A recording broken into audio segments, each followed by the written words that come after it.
নমস্কার বন্ধুরা, তোমরা সবাই কেমন আছো? আমি তোমাদের সাথে আরও একটি নতুন রেসিপি শেয়ার করতে চলে এসেছি। তো আজকে আমি বানাবো জ্যান্ত জ্যান্ত রুই মাছ দিয়ে আলু বেগুন দিয়ে আর একটু পটল দিয়ে ঝোল। তার জন্য আমি এখানে কিছু পটল, বেগুন, আলু, পেঁয়াজ, টমেটো নিয়ে নিয়েছি। আর অন্যদিকে নিয়েছি জ্যান্ত রুই মাছের কয়েকটি পিস নিয়ে নিয়েছি। দিয়ে ভালো করে নুন হলুদ লাগিয়ে সব মাছগুলোকে আমি একে একে ভেজে তুলে নেব।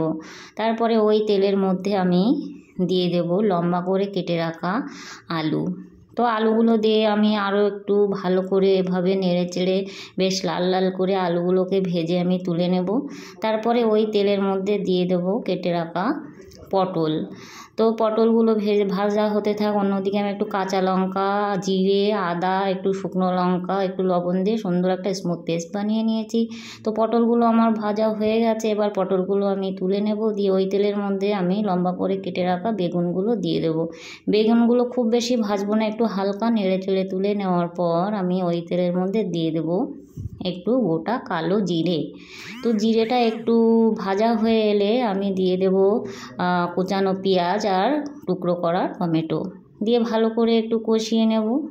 তারপরে যে পেস্ট বানিয়ে রেখেছিলাম কাঁচা লঙ্কা, শুকনো লঙ্কা, আদা আর একটু জিরে দিয়ে সেটা দিয়ে দিয়েছি। পরিমাণ মতো হলুদ দিয়ে দিয়েছি। দিয়ে মশলাটাকে আমি খুব ভালো করে কষিয়ে নেব। তো মশলাটা খুব ভালো করে কষানো হয়ে গেলে যে আলু, বেগুন আর পটল ভেজে রেখেছিলাম সেগুলো এর মধ্যে আমি দিয়ে দিয়েছি। তো দিয়ে আরও একটু কিছুক্ষণ ভালো করে আমি এটাকে নেড়ে চেড়ে কষিয়ে নেব। খুব ভালোভাবে কষিয়ে নেওয়ার পরে আমি এখানে জল দিয়ে দিয়েছি। জলটা অবশ্যই গরম জল দিয়ে রান্নার স্বাদটা অনেকটা বেড়ে যায়। তো পরিমাণ মতো লবণ দিয়ে দেব। দিয়ে ভালো করে ফুটে উঠলে যে মাছ ভেজে রেখেছিলাম সে মাছগুলো আমি ঝোলের মধ্যে দিয়ে দেব। দিয়ে 10 মিনিটের জন্য আমি এটাকে ঢাকা দিয়ে রান্না হতে দেবো। তো আমি ফিরে এসেছি 10 মিনিট পরে। আপনারা আপনাদের পছন্দ মতো গ্রেভি রাখবেন। তো সবার শেষে আমি দিয়ে দেবো একটু গরম মশলা গুঁড়ো। তো দিয়ে আমি নামিয়ে নেব তরকারিটা।